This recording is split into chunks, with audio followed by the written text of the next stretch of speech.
नमस्कार दोस्तों। आप काम के दौरान थक जाते हैं? क्या ऑफिस में चारों तरफ बिखरे कागज, भारी ईमेल लिस्ट और अनगिनत मीटिंग्स ये आपकी एनर्जी चूस लेते हैं? क्या आपका ऑफिस डेस्क, ईमेल इनबॉक्स या वर्क स्पेस हमेशा बिखरा बिखरा रहता है?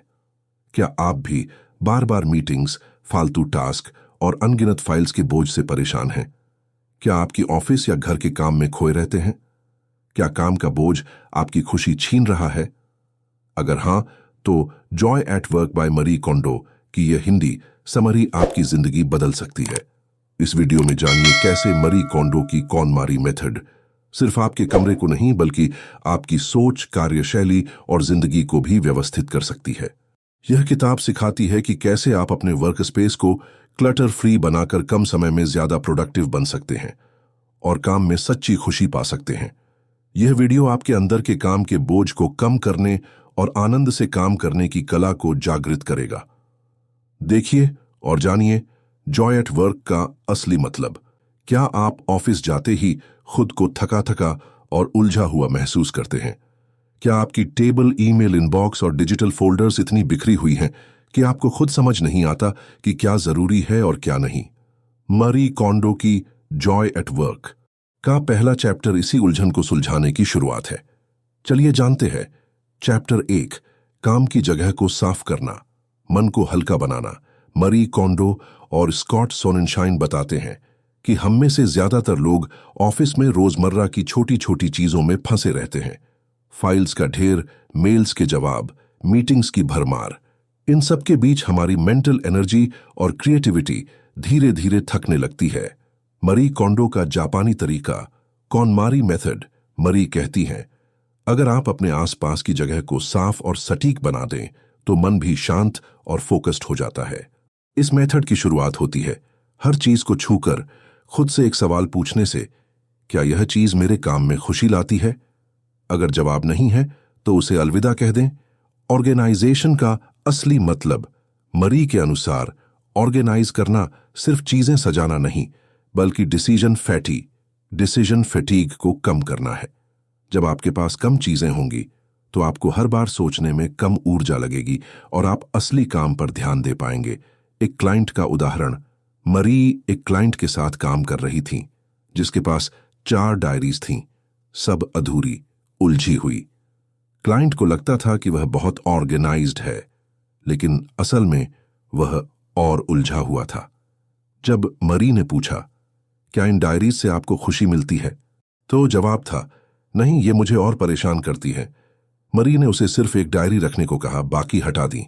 नतीजा, क्लाइंट का मन हल्का हो गया और उसका फोकस बढ़ गया। डिजिटल क्लटर, सिर्फ फिजिकल चीजें ही नहीं, डिजिटल फोल्डर्स, ईमेल्स और नोट्स भी आपके दिमाग पर बोझ डालते हैं। मरी सलाह देती हैं कि डिजिटल स्पेस को भी उसी तरह साफ करें।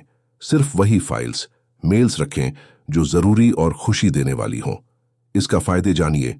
नंबर 1, साफ वर्कस्पेस, साफ सोच। नंबर 2, कम चीजें, कम डिस्ट्रैक्शन। नंबर 3, माहौल शिकायत से ज्यादा प्रोडक्टिविटी और असली खुशी।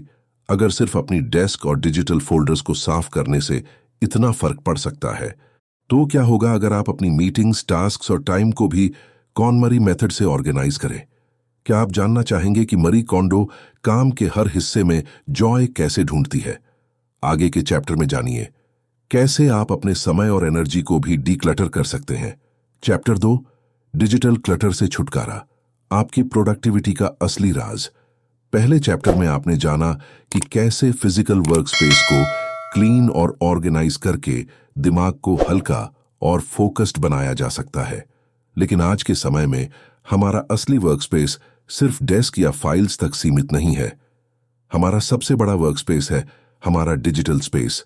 Computer, laptop, mobile, email, folders, notes और तमाम ऑनलाइन टूल्स। मरी कोंडो का दूसरा चैप्टर इसी डिजिटल क्लटर को साफ करने पर फोकस करता है। डिजिटल क्लटर दिखता नहीं लेकिन सबसे भारी बोझ। मरी कोंडो बताती हैं कि डिजिटल क्लटर सबसे खतरनाक है क्योंकि यह दिखता नहीं लेकिन दिमाग पर सबसे ज्यादा बोझ डालता है।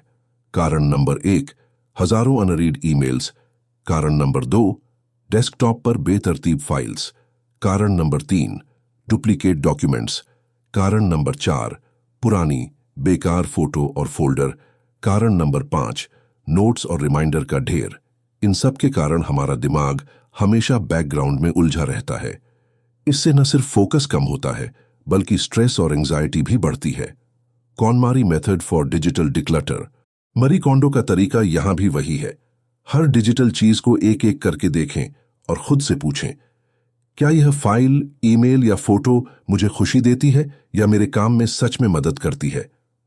अगर जवाब ना है तो उसे डिलीट या आर्काइव कर दें। डिजिटल क्लटर को साफ करने के स्टेप्स: ईमेल इनबॉक्स, अनसब्सक्राइब करें उन न्यूज़लेटर्स से जो अब काम के नहीं हैं। पुरानी बेकार मेल्स को डिलीट करें या आर्काइव में डालें। जरूरी मेल्स को लेबल या फोल्डर में रखें। डेस्कटॉप और फोल्डर्स, डुप्लीकेट और पुरानी फाइल्स को हटाएं। जरूरी डॉक्यूमेंट्स को साफ सुथरे फोल्डर में ऑर्गेनाइज करें। फोल्डर का नाम ऐसा रखें कि तुरंत समझ आ जाए कि उसमें क्या है। फोटोज और नोट्स, बेकार स्क्रीनशॉट्स, डुप्लीकेट फोटो और पुराने नोट्स को डिलीट करें। जरूरी फोटो और नोट्स को सही जगह सेव करें। डिजिटल टूल्स और एप्स, ऐसे एप्स को अनइंस्टॉल करें जो अब यूज नहीं होते। सिर्फ वही टूल्स रखें जो आपके काम को आसान बनाते हैं। मरी कोंडो की सलाह: डिजिटल क्लटर को एक बार में साफ करने के बजाय हर दिन 10 से 15 मिनट निकालें। हर नई फाइल या मेल के साथ खुद से पूछें, क्या यह जरूरी है? डिजिटल स्पेस को भी वैसा ही सम्मान दें जैसा आप अपने फिजिकल स्पेस को देते हैं। अब इसका फायदे समझते हैं। इनबॉक्स जीरो का सुकून, तेज और फोकस्ड दिमाग, काम में रफ्तार और क्रिएटिविटी, स्ट्रेस और एंजाइटी में कमी। अब जब आपका डिजिटल वर्क स्पेस भी साफ और ऑर्गेनाइज हो गया है, तो क्या आपने कभी सोचा है कि जिन मीटिंग्स और टास्क्स में आप रोज उलझे रहते हैं, उनमें से कितनी सच में जरूरी है? क्या आप जानना चाहेंगे कि मरी कोंडो के तरीके से मीटिंग्स और टास्क्स को भी डीक्लटर किया जा सकता है? अगले चैप्टर में जानिए कैसे आप अपने समय और एनर्जी को सबसे जरूरी और खुशी देने वाले कामों में लगा सकते हैं। चैप्टर 3, मीटिंग्स और टास्क्स का डिक्लटर, समय और ऊर्जा की असली बचत। पहले 2 चैप्टर्स में आपने सीखा कि कैसे फिजिकल और डिजिटल क्लटर को हटाकर अपने वर्क स्पेस और दिमाग को हल्का बनाया जा सकता है।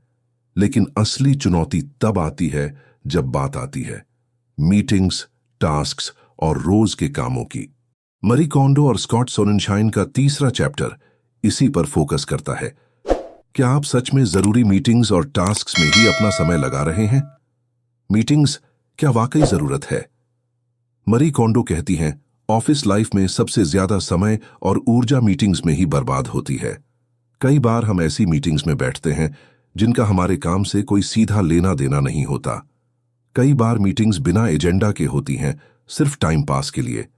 हर मीटिंग से पहले खुद से पूछें, क्या यह मीटिंग मेरे लिए जरूरी है? क्या इससे मुझे या मेरी टीम को असली फायदा मिलेगा? अगर जवाब ना है तो पोलाइटली मना करें या सिर्फ जरूरी हिस्सा ही अटेंड करें। मीटिंग्स का एजेंडा पहले से तय करें और उसी पर फोकस रखें। मीटिंग्स को कम से कम समय में खत्म करने की कोशिश करें। टास्क्स जरूरी बनाम गैर जरूरी। मरी कोंडो बताती हैं कि हम अक्सर ऐसे टास्क्स में उलझे रहते हैं जो न तो जरूरी हैं न ही हमें खुशी देते हैं। टू डू लिस्ट में हर टास्क को देखें और खुद से पूछें, क्या यह टास्क सच में मेरे गोल्स या टीम के मिशन से जुड़ा है? गैर जरूरी टास्क्स को डिलीट, डेलीगेट या पोस्टपोन करें। सिर्फ उन्हीं कामों पर फोकस करें जो आपके लिए मायने रखते हैं या आपको सेटिस्फैक्शन देते हैं। टाइम ब्लॉकिंग और प्रायोरिटी सेटिंग। मरी कोंडो और स्कॉट सोनेनशाइन टाइम ब्लॉकिंग की सलाह देते हैं। अपने दिन को छोटे छोटे ब्लॉक्स में बांटें। सबसे जरूरी और खुशी देने वाले कामों को पहले करें। नो कहना सीखें। हर काम को खुद करने की जरूरत नहीं। एक रियल लाइफ स्टोरी। मरी एक क्लाइंट का उदाहरण देती है जो हर दिन 10 से 12 मीटिंग्स में फंसा रहता था। जब उसने कॉनमारी मेथड अपनाया और सिर्फ जरूरी मीटिंग्स में गया तो उसकी प्रोडक्टिविटी दोगुनी हो गई और स्ट्रेस आधा। फायदे: समय की बचत, एनर्जी और फोकस में इजाफा, काम में सेटिस्फैक्शन, टीम में पॉजिटिविटी। अब जब आपने मीटिंग्स और टास्क्स को डीक्लटर करना सीख लिया है, तो क्या आपने कभी सोचा है कि आपके ऑफिस के रिश्ते, आपके बॉस, कलीग्स और टीम के साथ भी आपकी खुशी और प्रोडक्टिविटी पर कितना असर डालते हैं? क्या मरी कोंडो के तरीके से आप अपने वर्क रिलेशनशिप्स को भी बेहतर और खुशहाल बना सकते हैं? अगले चैप्टर में जानिए कैसे ऑफिस के रिश्तों में भी जॉय लाया जा सकता है। चैप्टर 4, ऑफिस रिलेशनशिप्स में जॉय कैसे लाए। अब तक आपने सीखा कि कैसे physical space, digital space, meetings और टास्क्स को डिक्लटर करके अपने काम को आसान और खुशहाल बनाया जा सकता है। लेकिन मरी कोंडो और स्कॉट सोनेनशाइन के मुताबिक ऑफिस में असली खुशी और सफलता सिर्फ काम से नहीं बल्कि आपके रिश्तों से भी आती है। चौथा चैप्टर इसी पर फोकस करता है, कैसे अपने ऑफिस के रिश्तों को सहेजें, मजबूत करें और उनमें भी जॉय लाएं। ऑफिस रिलेशनशिप्स का महत्व। ऑफिस में हम अपने कलीग्स, बॉस, सबऑर्डिनेट्स और क्लाइंट्स के साथ रोज इंटरैक्ट करते हैं।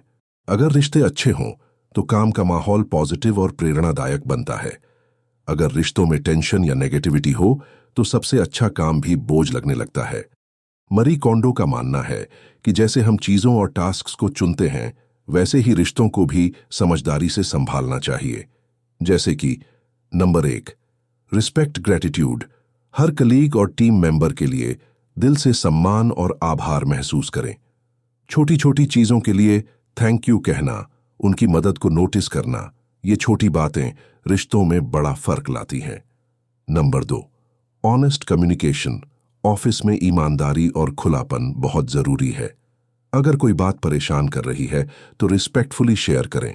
गॉसिप या नेगेटिविटी से बचें। Active listening.